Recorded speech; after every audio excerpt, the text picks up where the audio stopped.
Assalamualaikum warahmatullahi wabarakatuh. Allahumma sholli ala Sayyidina Muhammad wa ala ali Sayyidina Muhammad. Pemirsa yang dirahmati Allah, marilah kita simak ceramah dari Kiai Haji Abdullah Gimnastiar dengan tema Syukur dan Ridho.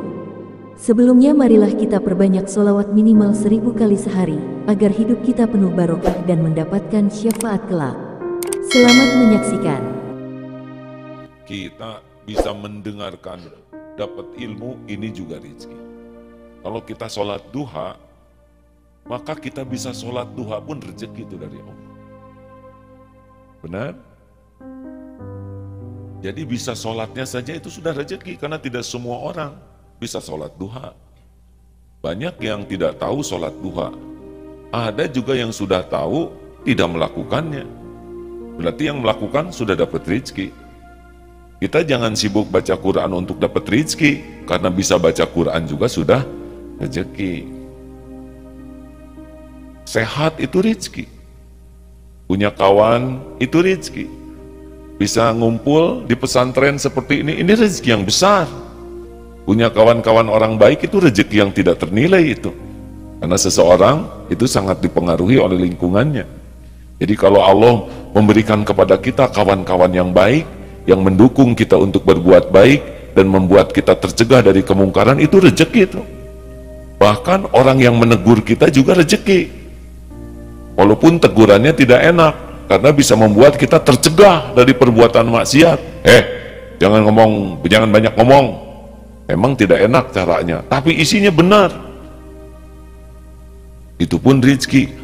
Bahkan sakit juga sebetulnya rezeki, karena dalam sakit ada penggugur dosa, dalam sakit ada pahala bighairi hisab kalau sabar, dalam sakit ada keridhaan Allah kalau kita ridho terhadap takdir. Hilang dompet juga bisa jadi rezeki itu, karena boleh jadi pencegahan dari penggunaan uang untuk maksiat. Bahkan batal menikah juga bisa rezeki. Batal nikah tuh bisa rezeki. Daripada nikah terus bonyok, daripada nikah terus dianiaya, daripada nikah terus jauh dari Allah. Wah, sekarang semuanya ngangguk. Nah, ngangguk itu rezeki, berarti ngerti, ya kan? Dan ototnya normal. Coba kalau teng. Masya Allah. Jadi yang paling gampang untuk menambah rezeki itu adalah bersyukur. Nah, kita ini kurang syukurnya. Kan di sebuah sekolah ada guru memberi pelajaran. Anak-anak, coba perhatikan di papan tulis ini. 1 tambah 1 sama dengan 2. Tulis, 2 tambah oleh guru itu. 2 tambah 2 sama dengan 4. 4 tambah 4 sama dengan 8. 5 tambah 5 sama dengan 11. 6 tambah 6 sama dengan 12. 7 tambah 7 sama dengan 14. Apa yang terlihat? Apa yang terpikir? Kan? 5 tambah 5, 11. Kenapa? Salah? Ada lagi yang terpikir apa? Nah, inilah kita, Pak. Kita mah yang bener mah nggak diniat, ya nggak? Yang salah yang dilihat, kan begitu? Kan 1 tambah 1 sampai dengan 2 benar, betul? Nggak disebut, ya. Fokusnya itu tadi. 5 tambah 5, 11. Ih, salah. Bu guru salah. 5 tambah 5. Kan pertanyaannya bukan mana yang salah, tapi apa yang terlihat. Ada sebuah kertas, ya. Kemudian dikasih titik di sini. Apa yang terlihat? Ada titiknya. Kertasnya nggak disebut tadi. Nah, begitulah kita kepada karunia Allah tuh nggak adil. Betapa banyak karunia yang tiada bertepi yang tidak kita syukuri. Akibatnya ya kufur nikmat. Tahu sendiri kan kalau kufur nikmat. Padahal la in syakartum la azidannakum wa la in kafartum inna adzabi lasyadid. Justru nikmat itu ditambah kalau kita syukur. Makanya orang-orang yang sangat ingin merasa bahagia itu adalah orang yang menenggelamkan diri dalam rasa syukur. Aduh, kalau kita sudah berusaha tenggelam di dalam rasa syukur itu udah susah cari penderitaan tuh, hadirin. Bahkan dalam kesulitan terpahit sekalipun, kalau bisa melihat kesulitan itu bagian karunia dari Allah, syukur. Ya seperti tadi itu, batal menikah, ada yang stres, ada yang ngebentur-benturkan kepala ke tembok, ada yang sujud syukur. Ya Allah, Engkau yang maha tahu apa yang akan terjadi. Saya memang memohon kepadamu, minta yang terbaik menurut ilmumu. Sekarang takdirnya batal pernikahan ini. Masya Allah, Alhamdulillah, Alhamdulillah, Alhamdulillah. Kata ibunya, nak gimana nih pernikahan batal? Bukankah ibu minta yang terbaik untuk saya? Iya, nah sekarang hasilnya begini. Inilah yang terbaik. Dulu ada seorang anak SMA, ahli tahajud, beliau anak dokter. Tidak tertinggal sholat berjamaah di masjid. Kelas 3 SMA. Juga senang sekali baca Quran. Saya bisa menyatakan begini karena melihat di masjid. Senang baca Quran, sholat berjamaah, kata ayahnya sih tiap malam qiyamul lailnya bagus. Kelas 3 SMA ini. Juga akhlaknya baik yang saya lihat. Nah, ujian SMA tidak lulus. Hanya kurang satu nilai. Ini zaman beberapa tahun yang lalu, nilai satu aja berpengaruh. Padahal pintar. Padahal UMDK atau apa tuh yang diterima langsung tuh? PMDK. Penerimaan mahasiswa yang langsung itu sudah diterima di Jogja tuh. Kuliah di kedokteran. Tapi SMA-nya tidak lulus. Dan beliau tenang sekali. Yang gelisah ibu bapaknya. Katanya sampai habis sholat Jumat tuh ke lapang, ya Allah, di mana keadilanmu? Anak segini baiknya. Padahal kalau bapaknya diadili oleh Allah, celaka tuh waktu itu disambar petir mungkin ya. Pendek kata, anak ini tenang. Jadi Allah memberikan tidak lulus ujian, tapi Allah membukakan hikmah.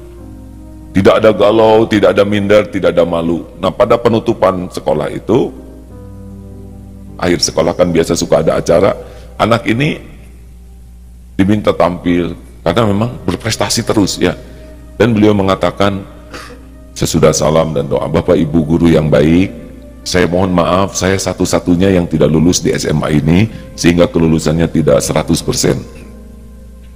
Saya berusaha untuk lulus dan saya pun berdoa kepada Allah supaya diberikan yang terbaik. Dan saya percaya ini yang terbaik bagi saya. Saya tidak kecewa dengan takdir ini, karena pasti Allah selalu memberikan yang terbaik bagi hambanya. Saya bertobat kalau semua ini karena kelalaian saya, dan saya mohon maaf kepada guru, kepala sekolah, dan kawan-kawan. Pada waktu itulah banyak orang yang berlinang air mata, guru-gurunya, melihat keajegan anak ini, kemantepannya, ketenangannya, dan itu berarti sangat banyak. Sebuah pelajaran berharga, orang yang bisa menghadapi takdir yang tidak sesuai harapan, tetapi dengan cara yang terbaik, dan itulah yang membuat dia melesat lebih tinggi nilainya di hadapan para guru dan kawan-kawan. Oh, ini memang anak matang. Dan sesudah itu ikut paket C dan kuliah saja biasa normal, karena memang sudah diterima. Nah hadirin sekalian, kadang-kadang Allah membelokkan takdir ya dengan sesuatu yang berbeda, tapi di sana Allah memberikan tambahan-tambahan karunia. Makanya untuk situasi pahit sekalipun kita harus benar-benar bersyukur. Paham? Nah begitulah hadirin. Adik-adik, ayolah banyak bersyukur. Mau sahur tidak kebagian nasi, baik atau buruk? Kan? Baik, karena di sebelahnya ada lontong. Ya alhamdulillah. Hadirin sekalian, marilah kita bersyukur dalam segala keadaan. Ala kulli hal. Di dalam penghinaan juga banyak karunia. Ini Darut Tauhid syariatnya bisa syariat nih ya. Bisa begini sesudah memasuki badai penghinaan, caci maki, dibully, dikucilkan, dipermalukan. Hasilnya begini. Dulu kan tidak begini pesantren kita. Tidak ada sekolah, tidak ada tahfiz Quran, perekonomiannya ala kadarnya, sistemnya juga sederhana. Tapi justru sesudah dibully, dicaci, kembali niatnya kepada Allah. Dulu bersandarnya kepada jamaah, bersandar kepada pujian, bersandar kepada penghargaan, bersandar ke perusahaan, bersandar kepada media, bersandar kepada relasi. Tapi sesudah diputus semua sandaran itu, hanya ke Allah sandarannya. Masya Allah. Makanya jangan berburuk sangka, dalam kepahitan pun banyak nikmat besar yang boleh jadi tidak didapat dalam kelapangan. Coba dikejar anjing tuh nikmat atau tidak? Ini berat sekali pertanyaan. Pelik nih. Nyebut tidak ada nikmat takut salah, ya kan? Nyebut ada nikmat turun dari sini takut dikejar. Berapa banyak orang yang tahu bahwa dia bisa lari cepat sesudah dikejar anjing, bisa loncat benteng yang asalnya tidak pernah terloncati, jeleng. Pohon juga kita bisa naik. Harus berterima kasih tuh kepada anjing. Coba kalau dikejar anjing kita larinya cepat atau tidak? Tergantung anjingnya bagaimana ya. Kalau anjingnya rabun, ompong, dan kita tidak cepat, hadirin. Nah begitulah sahabat-sahabat yang baik. Jadi jangan hanya bersyukur terhadap sesuatu yang cocok, tapi juga harus bersyukur dengan sesuatu yang tidak cocok dengan keinginan. Jangan hanya bersyukur dengan sesuatu yang menyenangkan, tapi dalam sesuatu yang tidak menyenangkan saja harus bersyukur. Apa saudara pikir orang rugi mati syahid itu? Untung kan, syariatnya memang terbunuh, tapi itu yang bisa membuat masuk surga tanpa hisab. Orang paling takut mati dibunuh, tetapi ternyata ada juga yang jadi berkah gara-gara terbunuh, asal niatnya dan caranya di jalan Allah. Oleh karena itu jangan mengukur rezeki itu hanya sesuatu dalam bentuk duniawi saja, satu itu, dan jangan mengukur rezeki itu sesuatu yang cocok dan menyenangkan sesuai dengan keinginan kita, karena boleh jadi kepahitan, kesusahan itu pun rezeki yang jauh lebih bernilai daripada kelapangan yang kita inginkan. Dalilnya Al-Baqarah 216, a'udzubillahi minasyaitonirrajim, wa asa an takrahu syai'aw wa huwa khairul lakum wa asa an tuhibbu syai'aw wa huwa syarrul lakum wallahu ya'lamu wa antum la ta'lamun. Boleh jadi engkau tidak suka, wa asa an tuhibbu, engkau menyukai sesuatu padahal jelek menurut Allah bagimu, dan boleh jadi engkau menyukai sesuatu padahal buruk. Allah Maha tahu. Wallahu ya'lamu, Allah mengetahui segalanya, wa antum, dan kalian la ta'lamun. Makanya jangan sok tahu.